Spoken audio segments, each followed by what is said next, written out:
It's easy for me to sit here and say that I know everything and that I never make mistakes, but let's be real. That's not true. And today I'm going to be sharing the 5 things I would do differently if I was to start my Etsy shop right now. Hey guys, welcome back to Confessions of a Girl Boss. My name is Chrissy and I help women turn their passions into their business. Today I am sharing the 5 things I would do differently if I was to start my Etsy shop today. If you are new here and you like these types of videos, be sure to leave me a comment down below and let me know. And while you're down there, give this video a big thumbs up and hit that subscribe button so you don't miss my new videos. I post new videos every Monday, Wednesday, and Friday, all about turning your passion into your business. Okay, so I started my Etsy shop back in 2015. And when I first started, it was very much a passion project. It was never meant to be something that was like gonna last long term or kind of be this big thing that would like provide for my family. I was just kind of like, honestly, I can do this. I want to do it. Let's try it. So I opened my Etsy shop and it kind of exploded.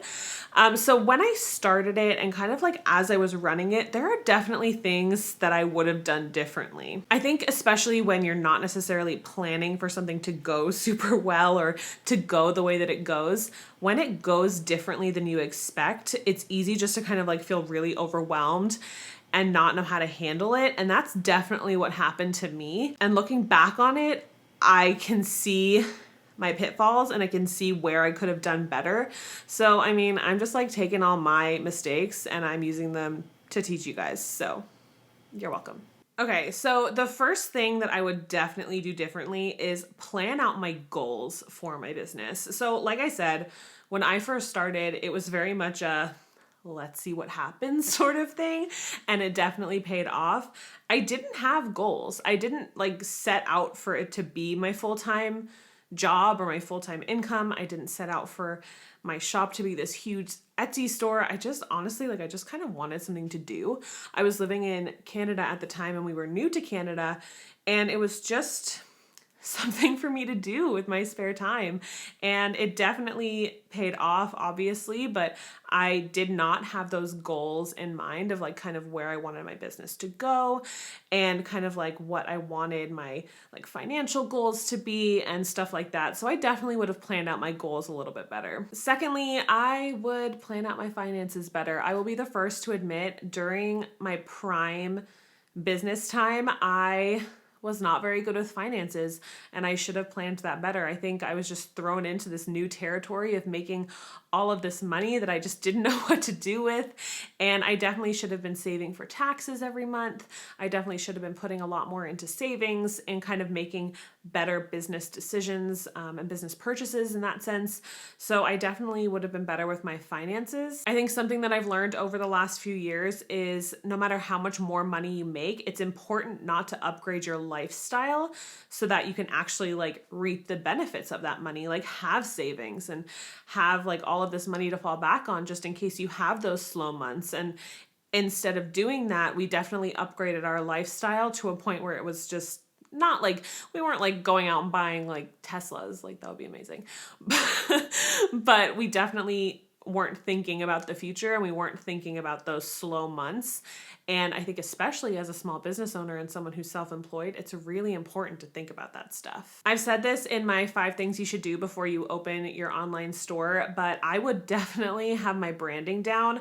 Not necessarily. I don't think when I first started, the planner world and kind of like online sales in general was very into branding. Like I feel like in the past few years, that's kind of taken over everything. But I feel like it was more an internal struggle for me. Like I never fully connected with the Pretty on Paper Co brand. I never kind of like knew what the brand was, and it showed because I changed up my logo multiple times. I changed up my kit designs multiple times, like, and it cost me so much time and energy in changing that logo, changing that branding. And then of course, when I changed my logo, I wanted to change all the sheets of stickers that I had my logo on. So it was just so much unnecessary work. It was just a lot of unnecessary work that could have been saved and a lot of hours could have been saved. Number 4 would definitely be to work on SEO from the beginning. I said in my SEO on Etsy for beginners video, which I will leave linked up here. I think I got the side right. I said in that video that I really didn't focus on SEO from the beginning. It is something that I learned as I went on, was super important and something that I should have been focusing on. But as my business grew and as my product catalog grew, it became more and more tedious and time consuming to go back to those products and add the SEO and do that work on SEO. So honestly, it was kind of something that I just didn't bother with on my own shop. SEO is something that I have helped other shops with. I did like kind of dabble in like kind of, I don't know, what do you want to even call it? Like, I guess contractor work to help people with their SEO on their Etsy stores. But honestly, it's never something that I dabbled with in my own shop. I think because I was so focused on marketing and kind of being on Instagram and being on Facebook and kind of being everywhere, that it just kind of took a back burner, and I could have saved myself so much time and energy and stress if I had just done the work with SEO and let that search algorithm do the work. Number 5 would be to make data-driven decisions instead of emotional decisions. And this is absolutely something that I struggled with for the entirety of my Etsy planner sticker career. I pivoted so much. Like, for example, like I would change my logo, like I said, and I would change all my sheets with all my logo on it. I would change up kit designs that were selling well just because like a few people said they'd like to see this in a kit. And when I changed up those kit designs, I wouldn't just change up the new kits. I would go back and change up all the old kits too. So it was just a lot. I put so much work on myself. I moved from Etsy to Shopify and then back again and then back again. It was a lot and it was very emotionally charged. Another one would be not jumping on bandwagons because I didn't want to be seen as following the crowd or kind of being a sheep. But honestly, I feel like it really did hurt my business. I think it showed people that I wasn't necessarily confident in the business model I have built, which I wasn't back then. Like I said, I wasn't expecting it to go that well. And I was just kind of like surfing the wave as it came. But I think it definitely showed people that I wasn't confident and it didn't give them confidence in my brand. And I definitely think I could have done a lot better with that. And the last thing that I would change would be honestly to start an email list sooner. I started an email list probably when they first started becoming like kind of like that buzzword in the community, like the online seller community a few years ago. And I did well with it. Like, I don't think that I necessarily like struggled with email lists, but it's definitely true what they say that the money is in the list. And you can do all the marketing in the world on Instagram, but you don't own Instagram.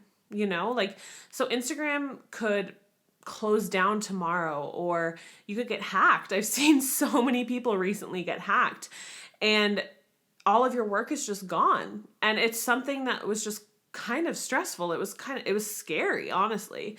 So I definitely think I should have started an email list sooner. I do think obviously, like I said, I leveraged it pretty well, but I think if I had started it sooner, like I said, I could have put less work into that marketing aspect and all of that like hands-on work for like Instagram and Facebook and stuff, and really kind of like used email list automation to kind of do that work for me.